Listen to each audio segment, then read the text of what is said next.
महोदय जी, अगर ये इंडिया गठबंधन आज सरकार में होता या ये जीत जाते तो यही बात कह रही होती मोनिका जी जो अभी कह रही हैं?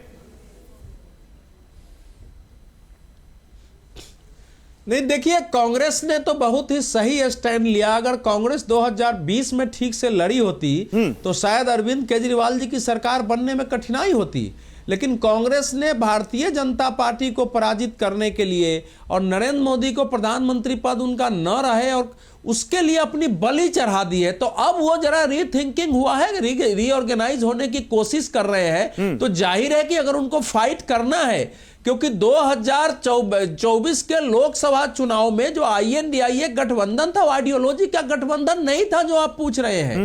वो एक सत्ता से किसी व्यक्ति को, किसी पार्टी को हटाने और उसके कारण जो परेशानियां हो रही थी उससे बचने के लिए ये सारे गठबंधन हुए थे। और गठबंधन तो जब नीतीश कुमार हटे उसी दिन चला गया था। देखिए, इस समय बहुत बड़ा प्रश्न है, पार्टियां लड़ेंगी, वोट किसको मिलेगा आएगा, ये तो प्रश्न है। लेकिन विदेश के अवैध घुसपैठियों को अगर इस देश में अवैध तरीके से नागरिकता दिलाई जा रही है, फर्जी वोटर बनाए जा रहे हैं, तो ये तो देशद्रोह है, देश के विरुद्ध अपराध है। ये तो बहुत बड़ा प्रश्न है।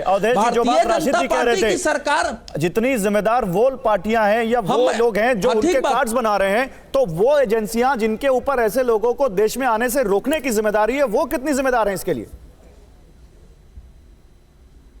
निश्चित रूप से ये एजेंसियों की जिम्मेवारी है, लेकिन हमारे देश में कई बार पुलिस और प्रशासन, आप जानते हैं कि कैसे काम कर रही है। ये तो विषय है, और कब लोग आए, कब गए, इसकी पूरी जांच होनी चाहिए। क्योंकि पूरे देश में, मुंबई में अभी चुनाव के बीच इस प्रकार से पूरा एक रैकेट सामने आया था, तो ये तो भयानक परिस्थिति है। और इसको वोटर कौन बना सकते हैं भाई? भारतीय अरविंद केजरीवाल जी की समय एक ही नीति है कि लोकसभा चुनाव के बाद फिर से जो एक दिख रहा है कि देश में हिंदुत्व एक अस्थायी ट्रेंड बन चुका है लोगों के विचार के अंदर का। हिंदुत्व के विरुद्ध जो जाएगा वो चुनाव हार सकता है। उसमें RSS को सम्मान देते हुए ऐसे सवाल उठाओ जो बीजेपी लगे कि नहीं, ये बड़ा सवाल है, ये बड़ा सवाल है, ये बड़ा सवाल है, ये बड़ा सवाल है। रशीद सर, वो क्वेश्चन उठा रहे हैं। रशीद जी, क्या आपको लगता है जो बात अवधेश जी कह रहे हैं, इसी बात को आगे बढ़ाते हुए कि अरविंद केजरीवाल को लग गया है कि अगर बीजेपी से पार पाना है, क्योंकि 10 साल की एंटी इनकम्बेंसी भी होगी, तो अगर बीजेपी को, क्योंकि धीरे धीरे चाहे वो 3 हुआ फिर 8 हुआ, बीजेपी अगर बड़ी चुनौती बन रही है और बीजेपी की चुनौती को हमें काउंटर करना है तो उसकी पिच पर जाकर मजबूती से खेलना होगा। और इसीलिए हिंदुत्व, हिंदू मंदिर, हिंदू पुजारी सब याद आ रहे हैं केजरीवाल को। जी गौरव, देखिए, अरविंद केजरीवाल को पता है कि वो कांग्रेस पार्टी की तरह उनकी राजनीतिक दल की पृष्ठभूमि नहीं है। हाँ। उनके ऊपर कोई प्रो मुस्लिम होने का इल्जाम नहीं लगा सकता। और मुस्लिम मतदाता जो 14% के करीब हैं दिल्ली में, वो भी झुकाव जब वो देखेंगे कि कांग्रेस जो है इस रेस से बाहर है, तो वो हाँ ना करते हुए भी वो आम आदमी पार्टी के साथ आएंगे। तो उसको लेके वो थोड़ा अच्छे तरीके से आश्वस्त हैं। इसलिए उन्होंने पूरी एक रणनीति बनाई है कि भाजपा की किस तरह से घेराबंदी करे और शेर के ऊपर वो सवा शेर साबित हो। ये बात अब चुनाव के परिणाम के बाद पता चलेगी, लेकिन उन्होंने स्ट्रेटेजी बिल्कुल ऐसी अपनाई है। रणनीति में उनको हमें पूरे अंक देने चाहिए। ठीक है आरपी सिंह साहब, तो आपके पास काउंटर क्या होगा इसका? अरविंद केजरीवाल डेवलपमेंट प्लस हिंदुत्व, बिल्कुल आप ही जो लोकसभा में या हम देखते हैं जो आप लोगों का कैंपेन होता है, बिल्कुल उसी का आपके लिए काउंटर लेकर आए, कैसे काटेंगे इसको? चलिए पहले डेवलपमेंट की बात कर लें। दिल्ली के अंदर क्या पानी साफ मिल रहा है? दिल्ली के अंदर क्या ईमानदारी से बिजली फ्री मिल रही है, हाफ मिल रही है क्या? चेक कर। और मैं जो कह रहा हूँ चैलेंज के साथ, स्मार्ट सिटी के नाम गिनवाइएगा आरपी सिंह साहब। अच्छी है दिल्ली के अंदर, पोल्यूशन का मैंने रीना, ये अच्छी बात है कि 22 करोड़ नौकरी, बुलेट ट्रेन, 100 स्मार्ट सिटी, ये सब बता दीजिएगा पहले। हाँ ठीक है, आपने बोल दिया, ठीक है साहब, गिना देंगे। डिबेट इन्हीं से कराइएगा। सवाल ले लीजिएगा आरपी सिंह साहब, बोलिए। जी जी, तो मैं जो कह रहा था कि दिल्ली के अंदर यातायात की व्यवस्था क्रम्बल कर गई। दिल्ली के अंदर स्कूलों की व्यवस्था खराब है। 1.5 लाख बच्चा हर साल रोका जाता है 9वीं और 11वीं के अंदर, ताकि 10वीं और 12वीं रिजल्ट अच्छा करें, उनका भविष्य अंधकार में डाल दिया जाता है। दिल्ली के अंदर आज हेल्थ सर्विसेज क्रम्बल कर गई। मेरा चैलेंज स्वीकार कर लीजिए कि दिल्ली के अंदर कहीं भी किसी सरकारी अस्पताल में चले जाइए, देख लीजिए व्यवस्था कैसी है क्या नहीं है। ये कह रहे हैं 60 साल से ऊपर को हम इलाज फ्री देंगे। पहले इन्होंने कहा था कि सारी दिल्ली के लिए इलाज फ्री है, सारी दिल्ली के लिए। और इसलिए डेवलपमेंट का एजेंडा तो इनका छूट गया। अब ये वापस ये नए एजेंडे पे आ रहे हैं, क्योंकि अब मुसलमानों का वोट ले नहीं सकते, क्योंकि मैंने बताया ना कुरान शरीफ के पन्ने फाड़ते हुए इनके विधायक पकड़े गए, उनको सजा हो गई। अब इनको हिंदुत्व के वोट की जरूरत है। दिल्ली की जनता जानती है इसलिए, और कार्बन में फर्क जानती है कि कार्बन कॉपी अच्छा ठीक है आरपी सिंह साहब, क्योंकि वो आपसे पूछ रहे हैं कि आपने भी बड़े बड़े वादे किए थे। आपने बुलेट ट्रेन का वादा किया था, 100 स्मार्ट सिटी का वादा किया था, और वो कह रहे हैं 15 लाख का भी वादा किया था, जो बाद में जुमला साबित हुआ। उसका जवाब देंगे आप?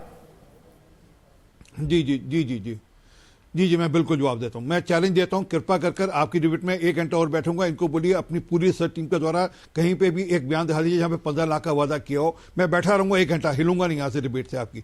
ये चैलेंज के साथ कह रहा हूं जी। दूसरी बात, नौकरियों के मामले में प्लीज ESI का डेटा देख लीजिए। लगभग 1.5 करोड़ से 1 करोड़ 56 लाख से लेकर 1 करोड़ 70 लाख के लगभग नौकरियां हर साल जा रही हैं, मिल रही हैं, हर साल मिल रही हैं। और मैं आपको डेटा भी इनपुट भेज देता हूं, ESI का डेटा आपको भेज देता हूं। तीसरी बात उन्होंने क्या कही थी, एक बुलेट ट्रेन और 100 स्मार्ट सिटी। हाँ, बुलेट ट्रेन का प्रोसेस जारी है। वो बुलेट ट्रेन आएगी देश, मैं एक मिनट, बुलेट ट्रेन का प्रोसेस जारी है और बुलेट ट्रेन आएगी सुनिश्चित आएगी। और स्मार्ट सिटीज भी देश में हो रही है, ऐसा नहीं है।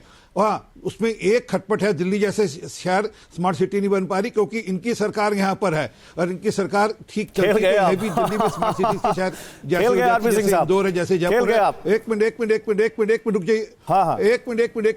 एक मिनट जरा दिल्ली की जरा हालत, मैंने कहा ना दिल्ली के 2 स्मार्ट सिटी के नाम तो गिना दीजिए। दिल्ली में 42% पोल्यूशन का कारण है। अरे एक मिनट रुकिए ना, अर्बन नक्सल साहब रुकिए एक बार। तो दिल्ली के अंदर जो आज दिल्ली में पोल्यूशन का कारण है, उसका कारण है 42% दिल्ली के अंदर जो ट्रांसपोर्टेशन की दिक्कत है। दिल्ली के अंदर आज सबसे बड़ी दिक्कत है कि दिल्ली के अंदर पीने के मूल सुविधा चाहिए, पीने का पानी। गौरव जी, अब मुझे बोलने दीजिए, टाइम नहीं बचेगा डिबेट में फिर। मेरा चैलेंज स्वीकार करें। नहीं, लेकिन आरपी सिंह साहब एक सवाल बताइए। आरपी सिंह साहब एक सवाल, अरीना जी आ रहा हूं। 100 स्मार्ट सिटी का वादा तो था आपका। चलिए, दिल्ली में इनकी सरकार है, यूपी में आपकी सरकार है, MP में आपकी सरकार है, महाराष्ट्र में आपकी सरकार है, बिहार में आपकी सरकार है। यहां कौन सी स्मार्ट सिटीज बन रही बताइए ना। कब गए? अब आखिरी बार बनारस कब गए? अब आखिरी बार नागपुर कब गए? आप आखिरी बार पटना कब गए? अब आखिरी बार जयपुर कब गए? मैं तो शहरों के नाम दे रहा हूं। अब आखिरी बार स्मार्ट सिटीज बन गई, ये सारी स्मार्ट सिटीज बन गई। मैं बनारस अभी गया था, मैं लखनऊ अभी गया था, बताइए सारी स्मार्ट सिटीज बन गई सर? जाकर देखिए ना, मैं देखिए कैसे शहर है। अच्छा, आज से 10 साल पहले के शहर और आज के शहर में फर्क है नहीं है। सर, फर्क की बात नहीं हो रही है, बात स्मार्ट सिटी की हो रही है। ये तो ये भी कह रहे हैं कि चीजें प्रोसेस में है, ये तो ये भी कह रही है कि चीजें प्रोसेस में। फिर तो वही बात हो गई, आप जो कह रहे हैं वो ये भी कह रही है, फिर आप और अंतर क्या है? प्रोसेस की बात बता रहा हूं ना, प्रोसेस की बात। मैं प्रोसेस के नाम पे गौरव, मैं तो एक बात पूछ रहा हूं, प्रोसेस के नाम पर सीधी एक बात पूछ रहा हूं सर। बात डिलीवरी की है। प्रोसेस के नाम पे नलके से साफ पीने का पानी का मिल पा रहा नहीं पा रहा, नलके से साफ पीने का पानी मिल पा रहा, सीधी बात कह रहा हूं मैं तो। रीना गुप्ता जवाब दीजिए, रीना गुप्ता जवाब दीजिए। देखिए गौरव भाई, आरपी सिंह साहब गाली गलौज पे उतर आए जब इनको कुछ समझ में नहीं आया है कि क्या वो 15 लाख वाला कागज चाहिए, 15 लाख वाला मेरे को वीडियो चाहिए, मैं बैठा रहूंगा डिबेट के अंदर, जाऊंगा नहीं। वही गाली गलौज, 15 लाख वाला वीडियो नहीं दिखाएंगे ये। नहीं, आरपी सिंह साहब आप बोलने दीजिए। गाली गलौज ही, कोई गाली गलौज नहीं दी मैंने। आरपी सिंह साहब बोलने दीजिए। बोलिए रीना जी। सरकार से, रीना बहन कितने सरकार से बात कर रहा हूं आपसे मैं। वो नानी याद है आपको? भूल गई नानी? आरपी सिंह साहब, समय खत्म हो जाएगा। मैंने देख ली मस्जिद तो रीना जल्दी रीना जी जल्दी अपनी बात करिए। वहां पे मंदिर पूरे देश में देखिए आपके संस्कार, कैसे आपने हाथापाई करी, और अभी पूरा देश देख रहा है कि किस तरह से आप, इस तरह से आप कैसे आप हाथापाई करी। कल आपने कनॉट प्लेस में पूरा देश देख रहा था, और कैसे आप गाली गलौज कर रहे हैं, आज भी पूरा देश देख रहा है। संभाल के रहिए, संभाल के रहिए, संभाल के बात करिए, मुझे जवाब देना आता।